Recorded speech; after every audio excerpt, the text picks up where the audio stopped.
Alright, figured I could talk a bit about Brackenhide. This is just a 27, but you know, it's still score is score, and there's still pointers to make. And again with pugs, randoms. First pull, I'll show the route real quick. This is the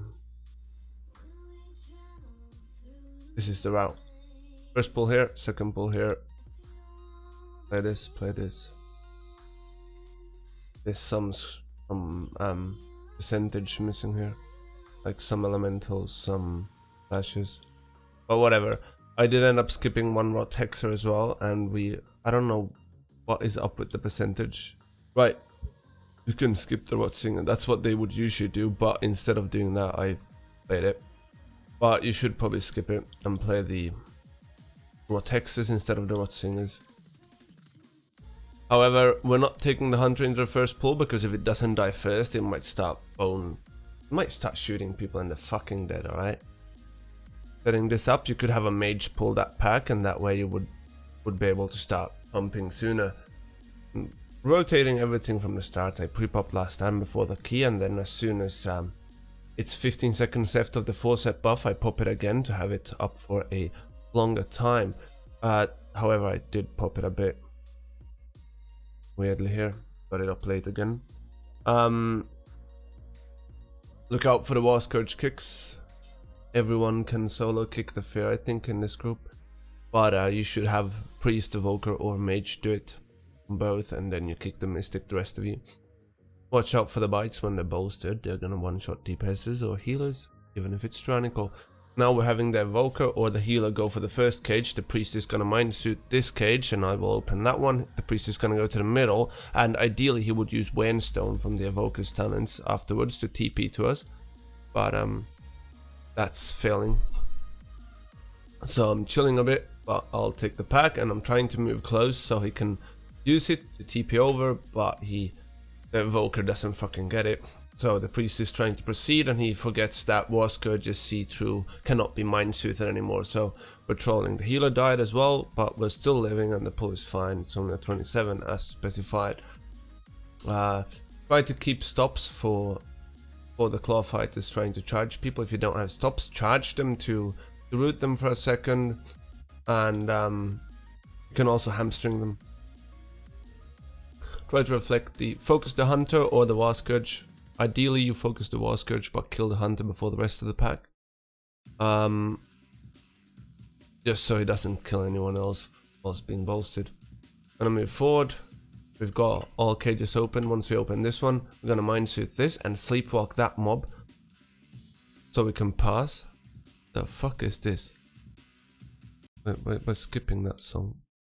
Pulling boss. I'm reflecting the first trick totem, and then I'll kick the second one. Ideally, you shouldn't kick the heal on this. You should have the mage spell steal. It's only a beneficial thing then, and you're saving kicks. Now you save your reflect, unless I would get a cast now.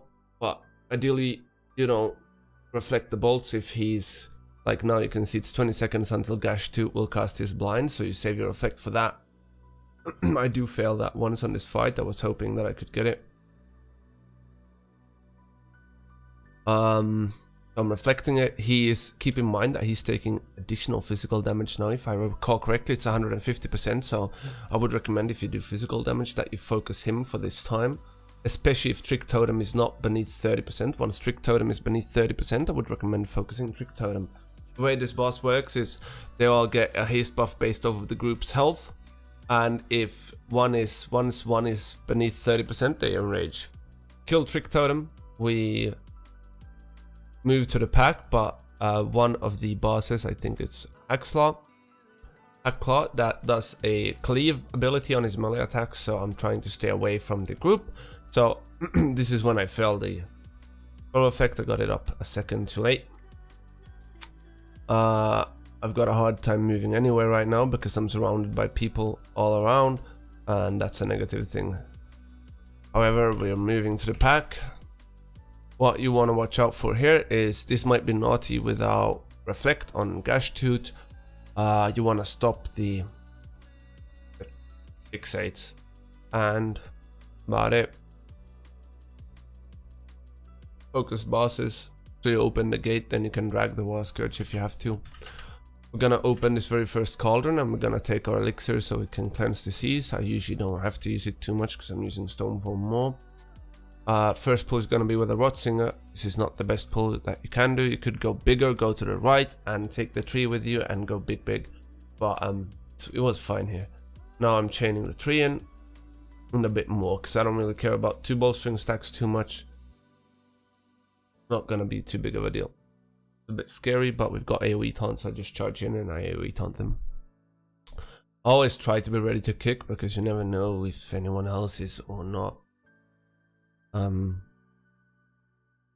But I would recommend having someone but the tank on the kick. The shapers do fucking hurt, so you do want to try to stop them. It's probably what is worst for us prot warriors here is too many shapers casting. So kick them, reflect their cast, and use spell block. Sorry. We're taking the next Wilted Oaken because we do not care too much if that gets bolstered or not. So we're taking that in.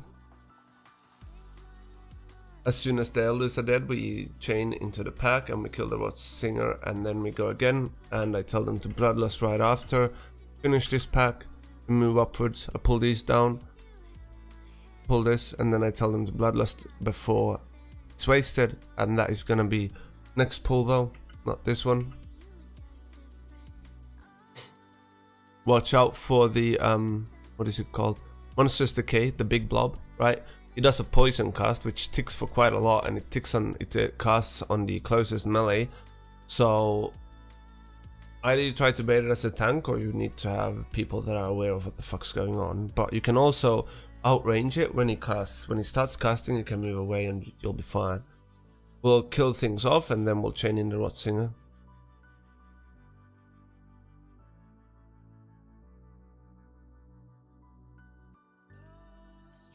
A bit late, we're playing a bit safe, a bit unnecessary safe to be honest, but timer is not generally the issue here, but we do end up having to reset the next boss, so that's why we're getting a bit tight on time.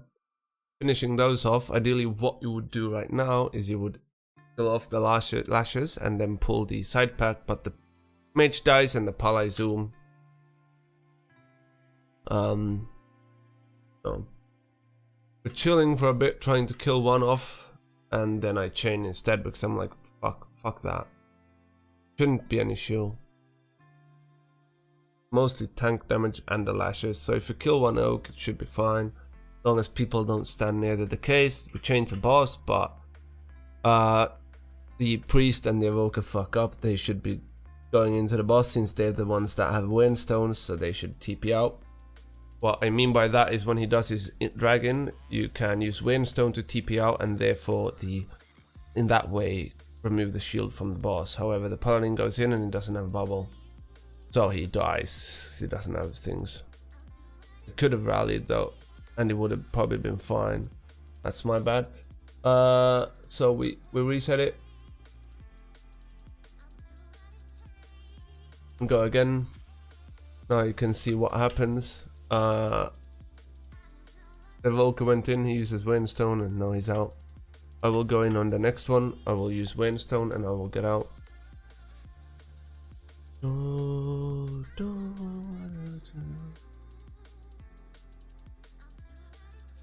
The way I'm moving this boss in a pretty cringe way, but I need to pick up that somehow, and warriors do have limited range. So just try to remove the boss past the group, so whenever there's a frontal it doesn't go into the group. The way we skip Stink Breath is we have the mage pull. He's gonna invis later on, and I think he's gonna use Windstone. The way I would do it on my mage is I would alter time around here. I would pull, and then I would drag past. When we're about where he is now, I would alter time back, and then I would invis. Now we just run. We are also playing this boss rather poorly. You want to place traps better than this. Ideally you would place the traps on the boss right now, I would say. I wouldn't have to move. I'm using stone form for this. I don't really care about the bleeds too much. You want to try to help people out with the hyenas, but it's also about positioning the traps good and also hiding the mobs into it. If anyone dies from a hyena, it's no one else's fault but their own anymore.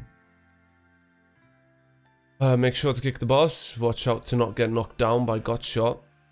If you get knocked down, you will indeed fucking die.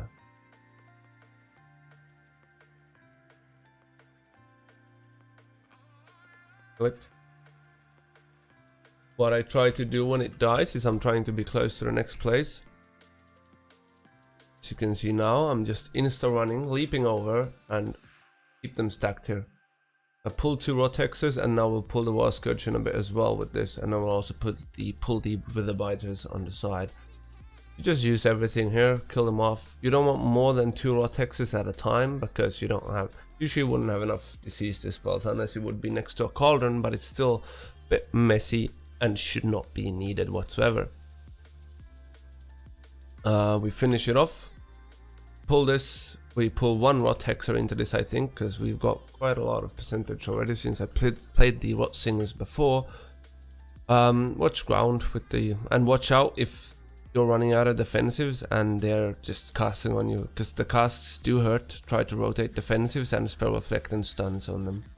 You might want to save your kick for the war scourge though. Here you can go pretty massive, at least on tyrannical weeks. I'm starting to pull off a bit chill because I'm unsure if I should go this massive or not, but I think it was a good call that I did go for everything. But it's not bad to start it off slightly slow. Get bleeds going on most of the witherlings, and this pull is gonna get us to 100%. Now we're moving boss.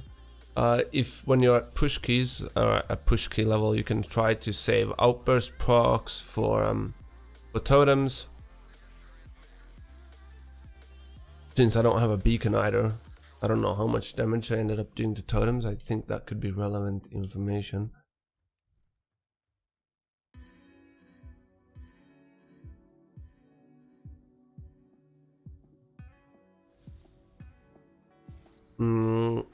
Let me see.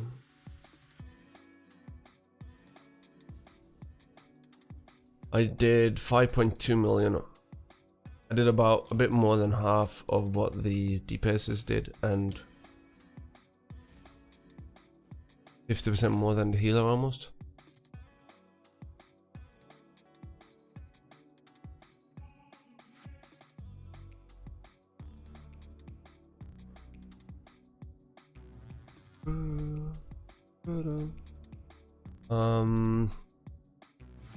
Try to look the way I'm moving the boss right now, because this is just the general way. You face the puddle one way, then you move across the other side of the room, and the totem always spawns on the opposite side of where the boss is.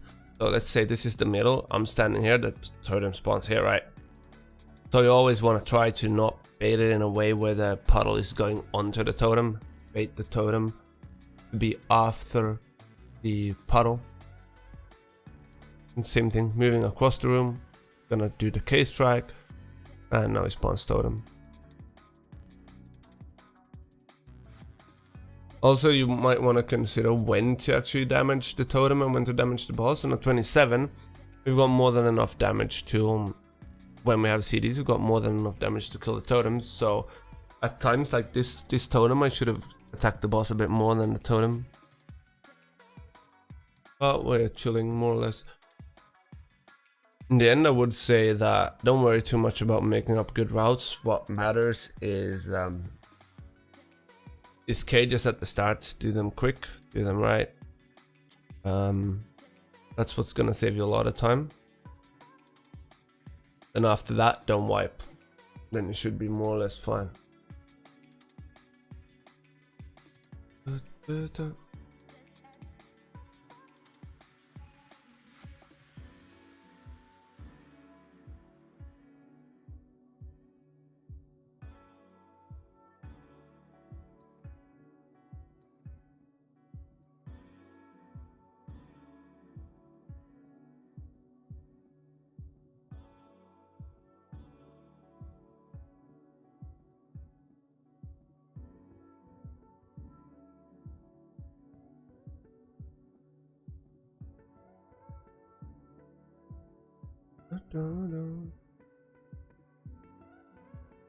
That's it, more or less.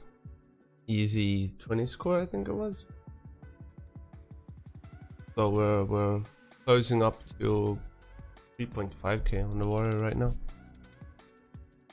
Mostly because we've been chilling.